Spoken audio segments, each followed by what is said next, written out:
Hey everybody, Coach Troll here. Now it's getting cold, snow's falling. We're going to be stuck inside, not able to go out and see our friends as much, so I thought I'd bust out another top 10 favorite two-player game list. Alright, well, let's stop wasting time and get to it.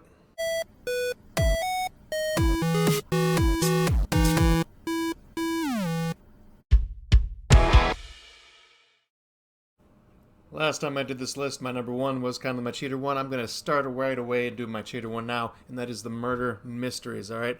These unsolved case files, Hunt a Killer series is really big. So that's like these kinds of ones where you're working with a partner. It's good to have one person reading, one person taking notes. That way you don't miss anything. You can go back. You can kind of view different things. This works well at two players. One player, I find I miss things.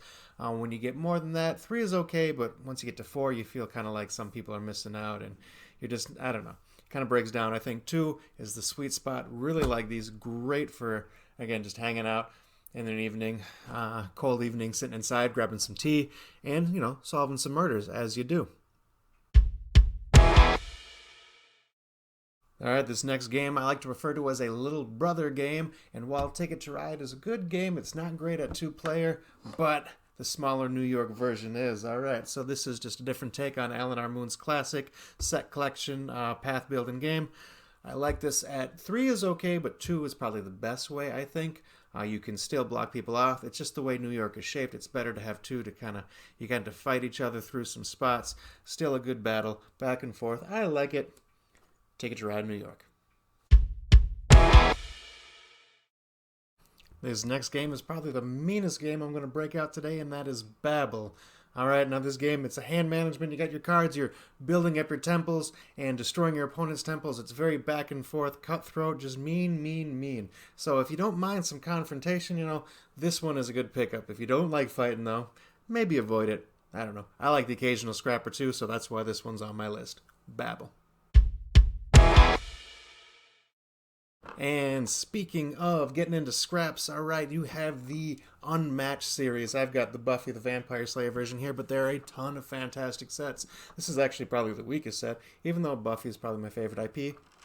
Go figure, what are you going to do? This is one I got. But this is fighting, but it's not using your dice battles like normally you have. It's hand management. You got your cards, so you're using your cards to move back and forth and smack each other around. Lots of different special abilities, and you got your little token characters as well. The miniatures are very nice. They're very cool miniatures.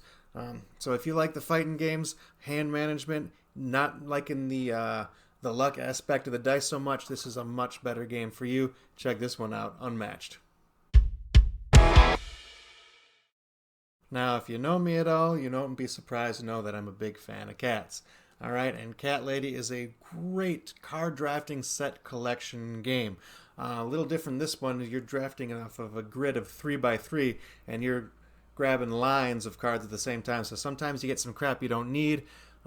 Sometimes, you got to be careful too. You don't want to leave stuff out for your opponent to grab, so you got your back and forth but really you're just trying to get cats and feed your cats properly with different types of food and get points that way. There's also stray cats you're trying to get to come over to your house by getting certain cards.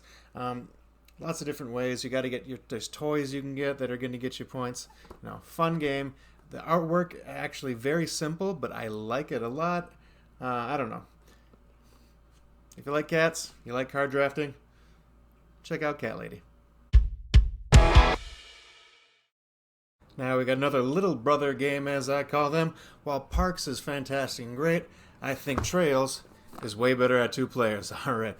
Now this one, again, you're just moving back and forth on your trail, trying to get points by collecting different things.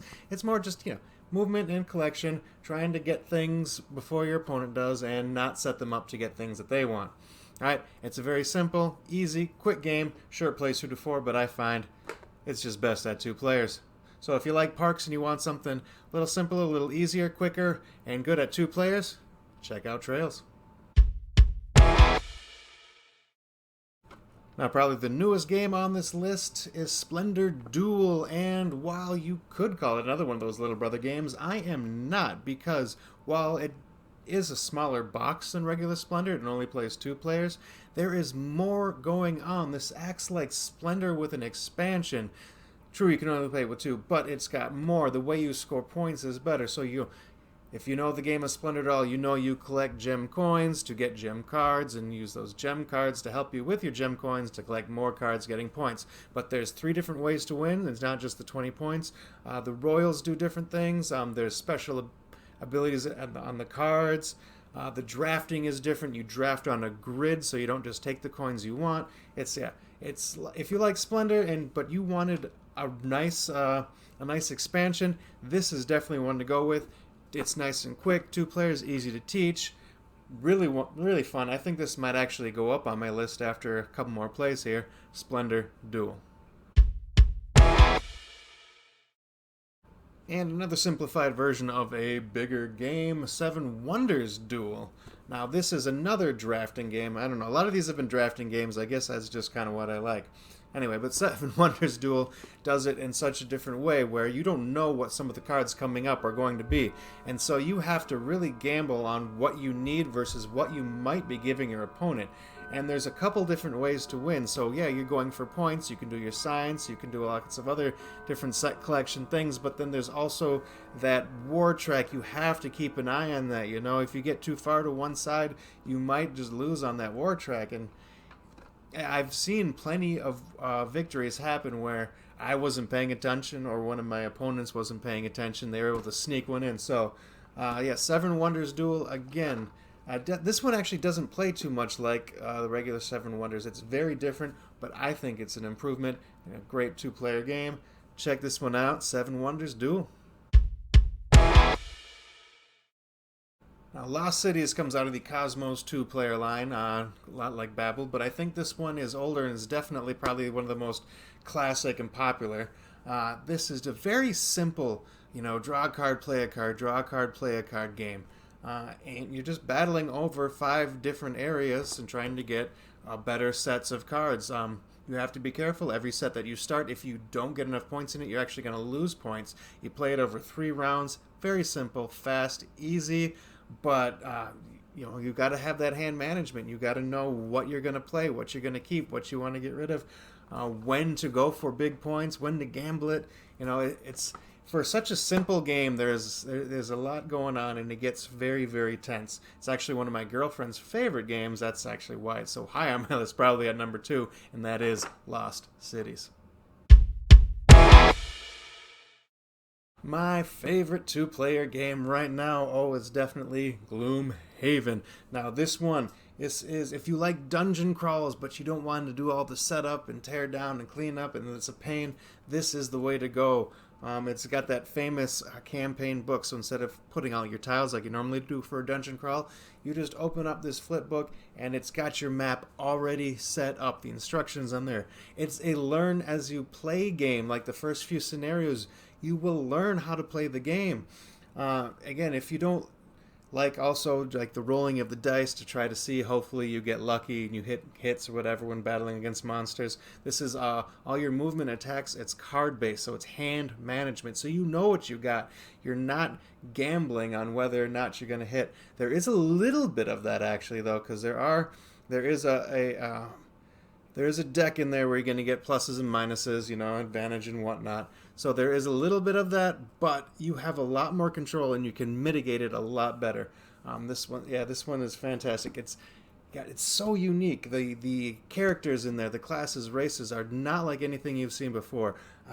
My favorite in there is the hatchet. I guess the closest thing would be an archer, but he does throwing axes. He's throwing axes at his opponents, and he's got his favorite one that he's got to go and pick back up. He can use that one again then, and that one is going to do the most damage as he throws it.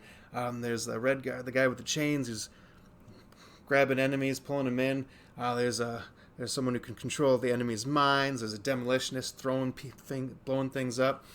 You can play this at 4, but I find it just works best at 2. It scales really well. It's all in there. Everything is in there. This is just so easy to pick up, play, learn, but it's so much fun. There's so much going on. I mean, this is a thick box. There's a lot in there.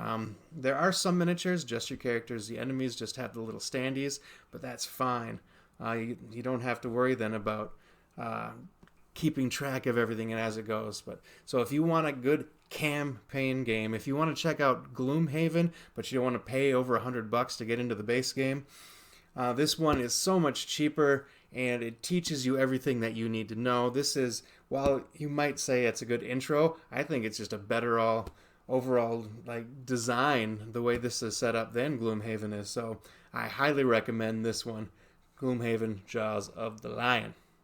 All right, everybody, that is my top 10 list of two-player games, or at least my newest one. Like I said, I did an older one a couple years ago, so I may have missed something. You think it might be on that list, I'll put it in the description below. Otherwise, you tell me, am I right, am I wrong? What are your favorite two-player games? You know, I'm always looking for ideas. There are a ton of them out there, obviously. So, yeah, let me know what you think, ideas you got. Anyway, I'll check y'all next time. Take care.